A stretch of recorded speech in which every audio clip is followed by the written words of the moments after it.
Welcome back to a second episode of Capacity Overload AI for Social Workers, where our aim is to give a platform and a spotlight to the people in our community who are doing mission driven work and let them talk about what that mission looks like and how it's impacting their community and then maybe some of the barriers that they might be seeing, so that myself and my co-host Oliver Belanger, who is the Chief Operating Officer of CitizenAI, can help maybe offer some solutions that technology and in particular artificial intelligence might help them on the back end so that they can do more of that human centric work on the front end. Oliver, introduce yourself. Hey everyone. As Jason mentioned, the COO of Citizen AI, we provide a AI tool that helps connect individuals and clients to the community services and benefits that exist in their community. Just a little bit about my background is I got into the tech world through a workforce development program that provided wraparound services, which is how I was able to afford the year plus that the program took. And it brought me from New York City, which is where I grew up, all the way to Silicon Valley. And that was my entry point into the tech world. So I've seen quite a few sides of this world, and super excited to have David Johnson here with us, Executive Director of GiGi's Playhouse. And David, why don't you introduce yourself and share a little bit more? Well, thank you, Albert, for the introduction, brother. My name is David Johnson. I'm the executive director at GiGi's Playhouse Indianapolis. I'm born and raised here in Indianapolis. I've been in the role for about 9 months now. I've seen a lot of change so far. I've brought a couple of programs to the local playhouse here. If you're not familiar with GiGi's Playhouse is a nationwide organization that has about 64 playhouses across the country. We do it in 94 different countries online, and we have one GiGi's Playhouse in Mexico. So this is the Indianapolis location here where I'm at. There's also a Fort Wayne GiGi's Playhouse as well. This playhouse that I'm at been around for about 11 years, and what we do is provide free therapeutic services for individuals with Down syndrome, right? So that's from a prenatal diagnoses. The mother has gotten the diagnosis from the doctor's office. We give them welcome packets. Our information is brought to them in the beginning, along with other resource partners in the community. And then we have programs for the mothers, we have programs for kids, teenagers, adults, all the way up to career readiness and job placement. Amazing. I want to ask the first question. So, Generation G. I was looking into some of what you guys Nice. do, and one of your so I told Oliver, I'm a person in long term recovery, and sometimes I get a little soft for a big bald guy, right? And this population is actually one that's always been near and dear to my heart, even because since I was a little kid, and I think it's because they're people with Down syndrome are a reminder that no matter how many struggles you have in life, you can still smile and be happy, Oh right? yeah. So, and I think that whole Generation G idea kind of speaks to that. Do you want to open up with kind of what that philosophy and mission is? Yeah, it's focused on being a better self, right? So we try to remember that our demographic does not progress in the same linear fashion as perhaps some other demographics. And we try to do just a little bit better every day. And if I make any kind of progress today, that is progress that is worth celebrating, right? And we are a generation of people to do that, right? And this Down syndrome across the nation is um, popular when it comes to choosing a disability to support, right? It's written on our families' faces. They can't really hide that they have Down syndrome. So there's become a lot of awareness in the past decade or so. There's a lot more support in the area, a lot more support in the research going behind that. GiGi's Playhouse, as a national organization, is on the forefront of that research, working with Lilly Endowment, not Lilly Endowment, but Lilly, the pharmaceutical company, to identify some different life cycle issues to overcome in the future. So we're finding that approximately 90% of our family members reaching over the age of 65 are getting Alzheimer's. That is a very distinct number. to recognize. And those signs are kind of starting around the age of 25. Before, back in the day, individuals with Down syndrome were only living to be about 40, 45 at the most. And now they're living to be 70, 80 years old, right? So because that age group is now here, right?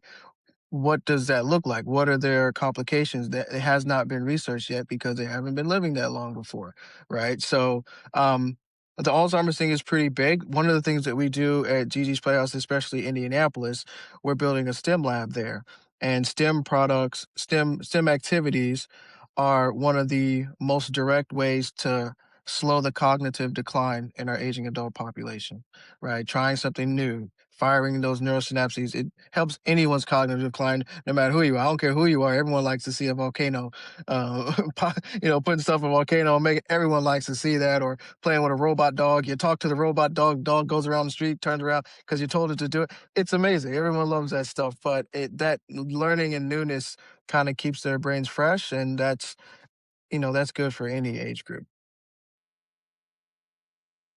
That's amazing. And I also worked for the Salvation Army for a little bit, so I was really impressed at the fact that, to my understanding, all of your services are free, and that's Yeah. mainly because 99% of the services you provide are volunteer driven. You got it. Yeah, 99% of the people that work at GiGi's are volunteers. There's only at my location, we only have 2 full-time staff members and around 40 to 50 volunteers that are either FTE or PT, full-time or part-time. They deliver all the programming. Our program coordinator generally just coordinates that operation, provides additional training for them, and makes sure that all their supplies are ready and available for them on the day of service. But she does not do direct programming unless she absolutely has to. It's all about the volunteers, the families, their mothers, people that want to support. It's a very close knit community. It's not a day service, right? So a lot of people get that confused. It's not a place they drop them off and they come pick them up after they get off of work. No, it's probably around 2 hours, 2 to 3 hours at the most.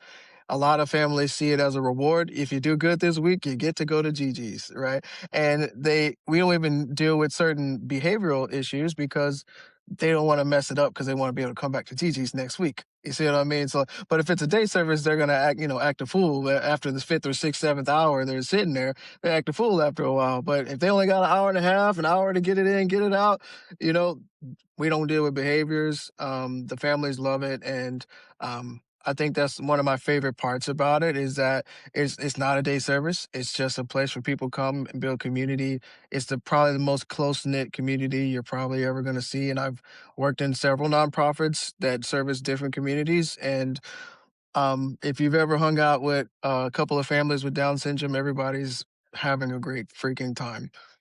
So every event I go to, every event we host, it's just I went to the national conference last year in November, and like I had just went to a conference in Chicago, literally like 3 months before that for like a brownfield remediation conference. It was 5 days freaking long, and most boringest, driest thing I've ever been to in my life. Bless their hearts. I mean, they're doing great work, but there's only so many topics you can talk about. You talk about contaminated soil. There's probably like 3 topics you can really hit on, but but went to the GG's conference and people genuinely wanted to be there, right? And people wanted to learn, they wanted to be present, they wanted to represent their families. You don't see that, and even in our nonprofit spaces, you don't see that as much.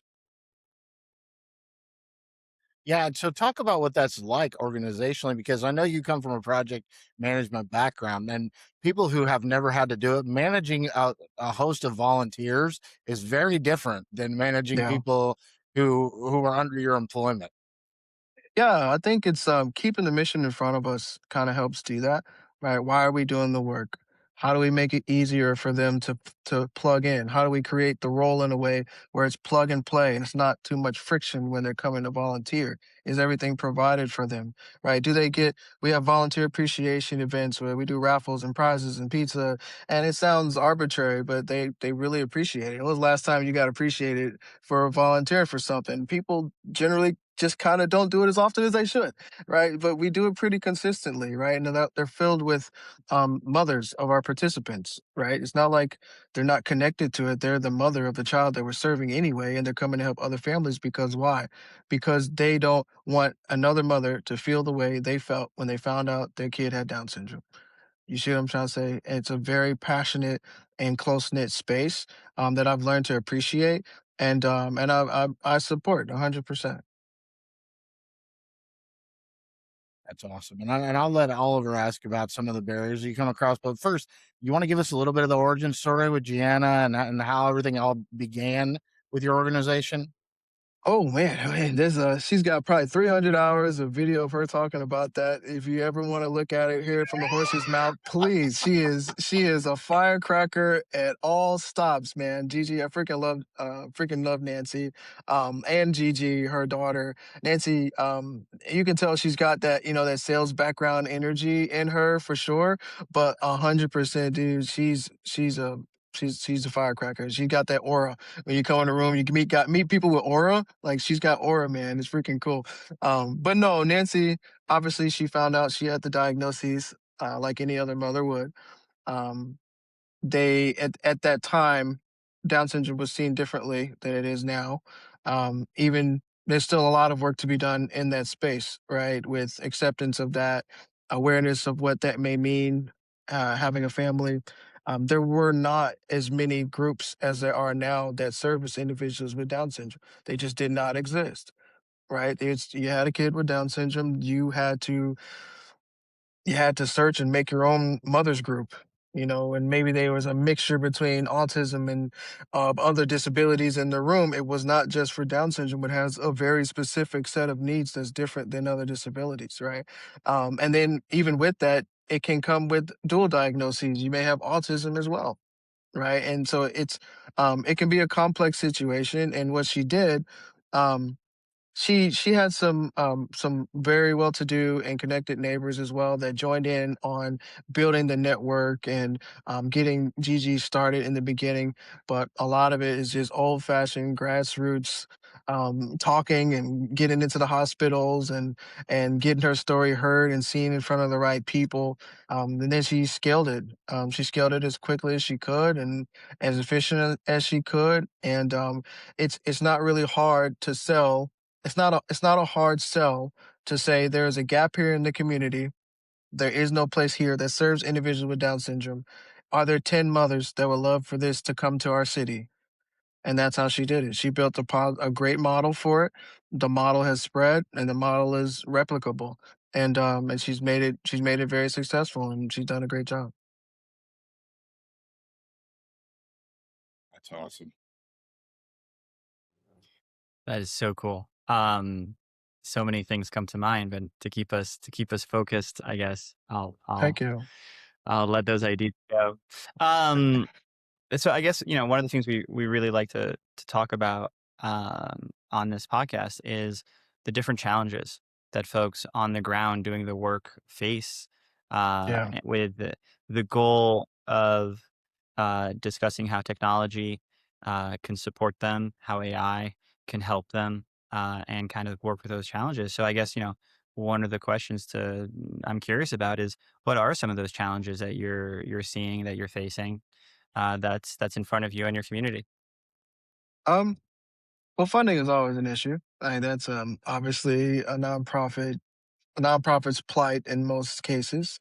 Um, Hmm. I think that our particular playhouse has gone through different changes over the years. Like I said, I've only been around for about 9 months. Before my tenure here, my background is generally in, like you said, project management. I had a management operations consulting firm for about 10 years. I sold that in June of 23, moved on to a larger firm. My little brother, he had Down syndrome. He doesn't have Down, he has autism. He's high functioning, and he was turning 18.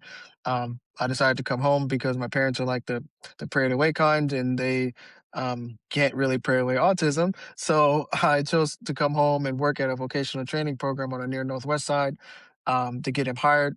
And after he got hired, I worked for about a year and a half with him, and he liked this girl that worked with us, and he pretty much said, "You're cramping my style. You got to go." So I found GiGi's Playhouse, which was I found an extension to what I did for my brother. Right. So I advocated for my brother since he was a kid. I've always tried to get him the right care he needed, specialty care. And like I said, I've been fighting, and now every time I help one of the family members at GiGi's, I feel like that's continuing what I'm doing. But to answer your question, um, they when I arrived, I did a lot of turnaround businesses in the past. They may be like 2 million in the hole or whatever. I got to get them out of the hole in 6 months, and I had to create a plan for that.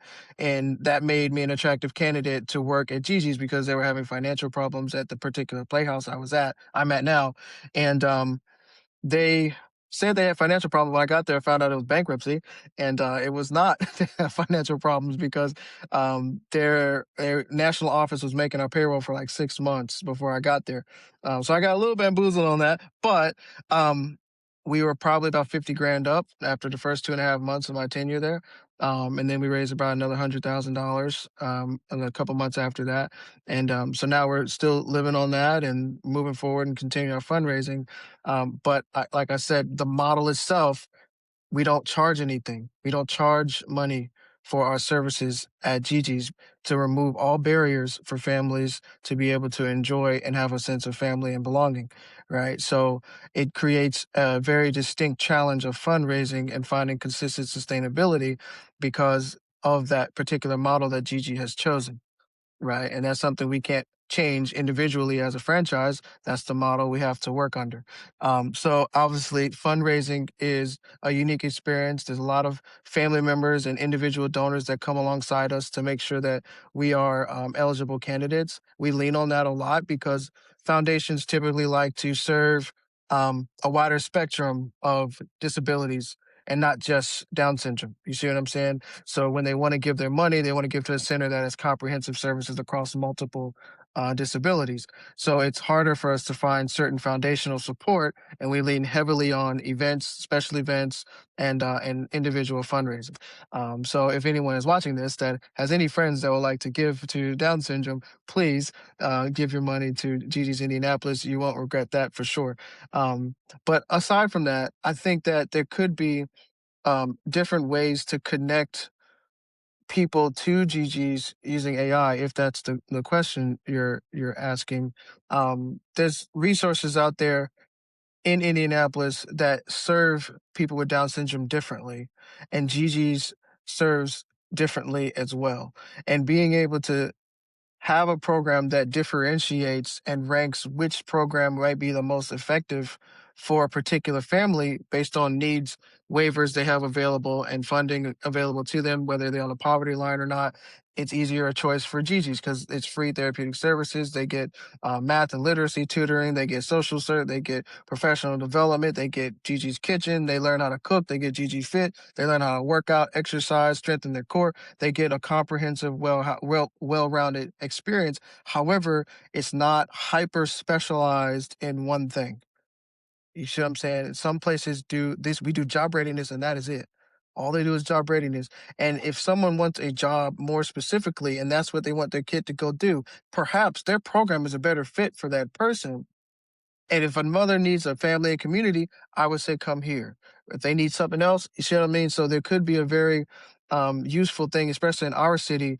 When Gigi's was founded in this city, there was not much available, but now there's probably 5 or 6 different organizations in the city that are on a serious level that could offer similar services that Gigi's has. However, we all have a different flavor. We have a different skill set at each different site, right? So I think differentiating a differentiator a system of how to differentiate and push a certain group versus another, I think that there's room for that.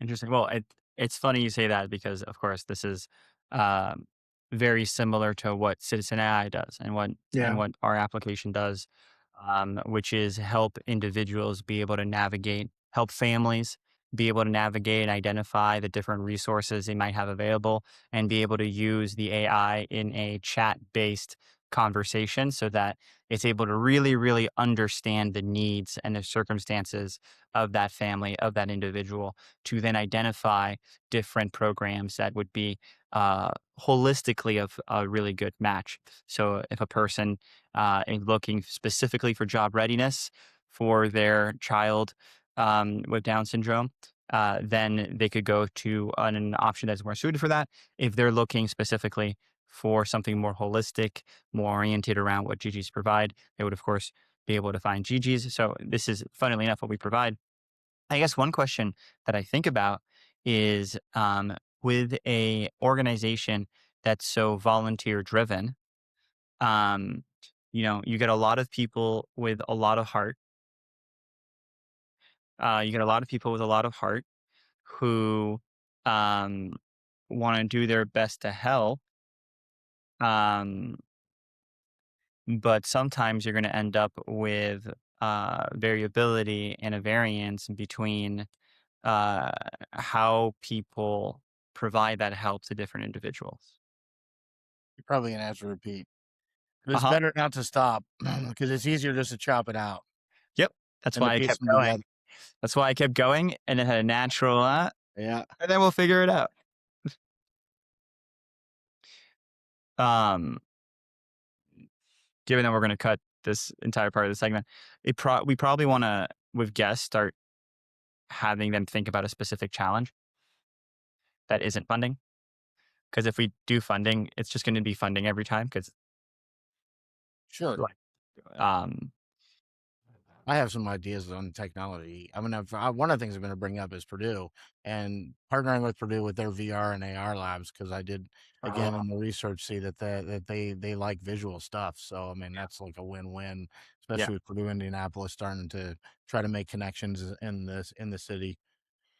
But then I also thought about A/B testing landing pages for events, like how many of those you can spin up now to see what lands. Doing event design using yeah, AI, deep research to find out what foundations are out there that they haven't discovered.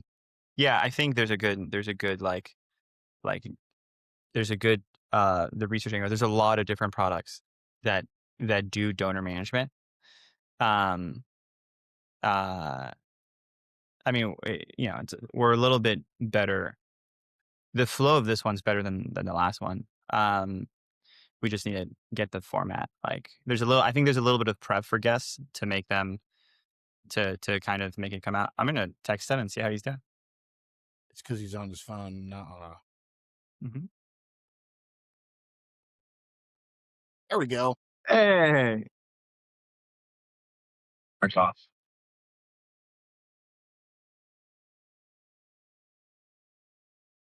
I can hear you.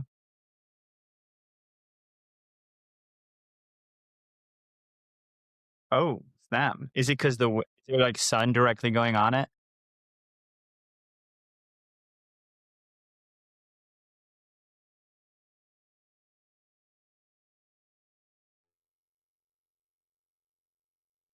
We're good. We're still rolling. So I will just we'll just chop the middle out of it. So the question I was asking, which I just kept going after you dropped off, so it's just gonna like stop, and then we'll just pick it back up. But the question I was asking is basically, working with volunteers, they bring a lot of heart, they bring a lot of care um, to everything they do, but also that ends up, being a lot of variability and a lot of variance in how they give that care, how they work with people, and so curious how you think about um, that set of challenges. At the same time, we can also just go in a different direction because Jason mentioned a few things he had, and so maybe better just go with kind of the set of questions you were thinking, Jason. Well, I mean, we can go with continuity of care. I'm sure David's familiar with that term working in a social services space. Do you guys have a way that you maintain continuity of care? And do you use technology to do that, or is that more of a person to person relationship type of thing? Well, meaning making sure that volunteers are providing the same level of care across the 50 different volunteers that you have.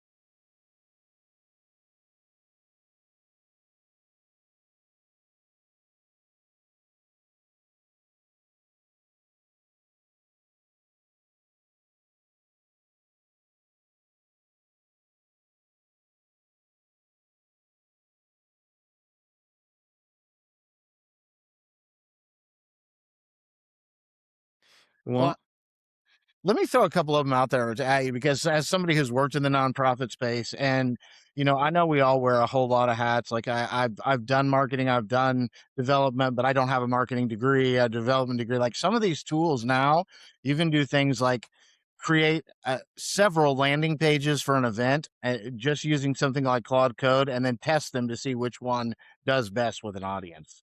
You can go in and actually go into Claude and say, hey, here's the event, here's the ideas that we have. Like, give me 50 different approaches we could use. They're really good for divergent, for that, like throw the spaghetti at the wall thinking. And David, what I find a lot of times when I do that is that me and the small team that I have that we're thinking about hosting an event, we may not use any of the suggestions that the AI offers, but we definitely get new ideas that we never would have thought of without having used it.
That's awesome. Do you guys use the deep research function to try to find foundations that might be funders that you didn't know about?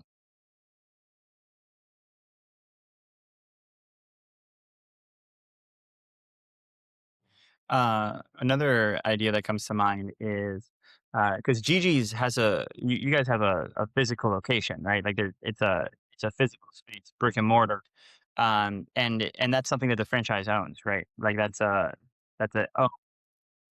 space. Okay,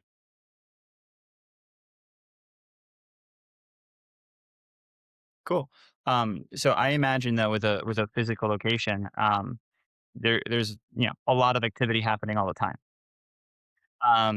And so what comes to mind is from the perspective of getting attention, um, from the perspective of getting attention, uh, good video, good pictures, like a lot of this visual information um, is really effective online on social media.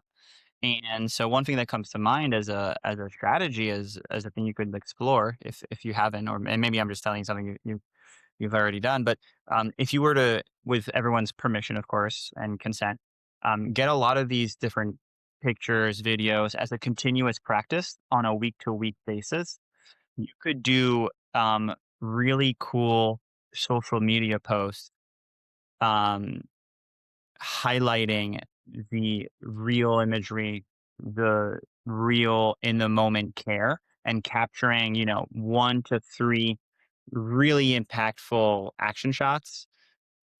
Where what it sounds like makes Gigi's Playhouse so special is that direct, passionate, volunteer interaction across a whole wide of services. So you could really highlight the breadth and the level of care by getting volunteers. You could work with a Purdue, or you could work with one of the local schools, one of the universities for their if they have a media department, or if they have a school, or if they have a journalism or photography or art or something in that direction. You could work with some students as a recurring program, kind of feeding on that volunteer angle, and have them come on a routine period. And for them, right, the benefit for them is the ability to learn how to get an impactful emotional shot. And there's a whole like developing that eye aspect to it. So for the students, it's the opportunity to practice that in a real environment. Then you get that visual imagery, that rich visual imagery, and then you can do, post after post after post, but each post being a different service, a different kind of person. So really highlighting the consistency of care and consistency of the love and the value of that one-on-one experience, which is the unifying theme, while at the same time highlighting and showing off the breadth. And the cool thing is that working with chat and working with a lot of these different things, if you get that, the hard part is getting the visuals in, like spinning out, you know, social media post after social media post. That's the easy part these days. You could also work with another, college kid or something like that on that side of things too. You can also do it yourself pretty easily using chat. And the thing that I think is really interesting here is the, you know, ongoing volume of heartwarming stories. Because when we think about the internet, we think about social media, like what there's a shortage of is things that we look at and make me go, "Oh, I'm really glad I read that. That makes me feel good." Like there's shortage of that on social media. There's a shortage of on the internet, and that's something that your location, using chat, using the volunteer mechanisms you already have, could really bring to to the internet, and not, and of course that attention comes back to you in the form of more people going through the program, more volunteers who want to spend their time, and potentially more dollars as well.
Let me throw another one at you, and we will put your donation link in the show notes so that people who want to support your organization can do so. And I heard you mention Ivy Tech, and I heard you mention that school down in Bloomington, but I didn't hear Purdue University come up in that. And Purdue Indianapolis's campus, I know that a lot of your clients are very visually they like visual stimulation, or they like to learn in non-traditional ways. I'm wondering if there isn't a partnership with Purdue's VR and AR programs, where they could come in and actually use virtual reality to help some of your volunteers work with some of your members in an environment like that. It seems like something that they might find is really fun, which also made me think, just on your volunteer basis, like you have Suno, ElevenLabs, you have all these image and video generators that I would think might be fun activities to have with your members as well, to just spin up a song with them, right there with a free version of Suno, which you can do.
Well, I'll tell you what, after this, I'm going to connect you with George Sagashi, who runs that the VR AR lab at Purdue University in West Lafayette. And then also Kate Coward, who is the head of Purdue Indianapolis and is creating their community partnerships, because I'm almost certain that there's some great partnerships to be had there.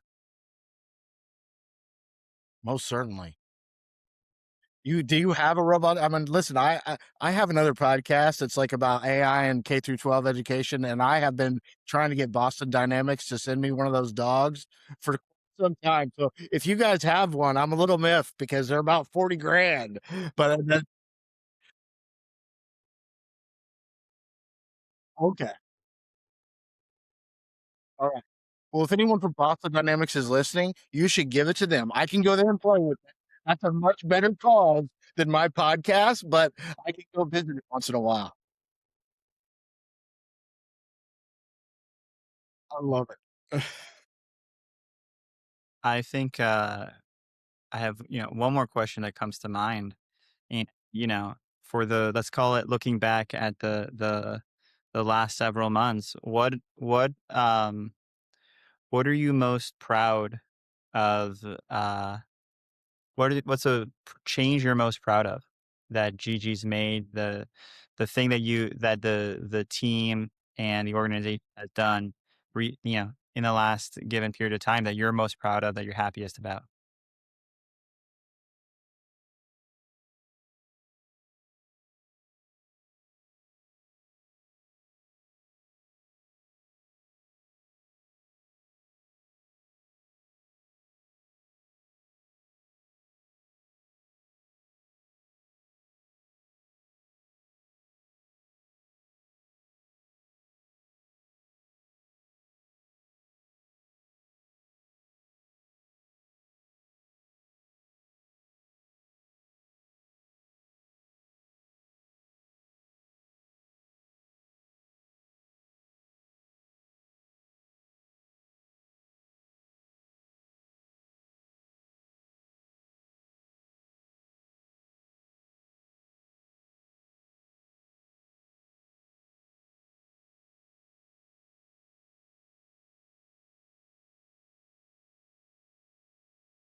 That's awesome. That's awesome.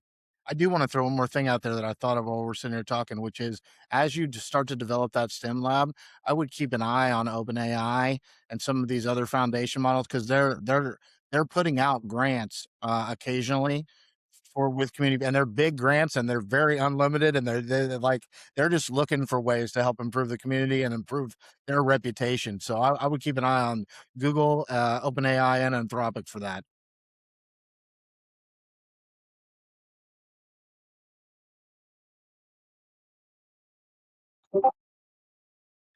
Well, I'd like to I'd like to think maybe I'll see you again between now and then as well. I'm just in Carmel, so I know Castleton. I remember when Fishers was the farmland between Noblesville and Castleton, and now whole north side is huge.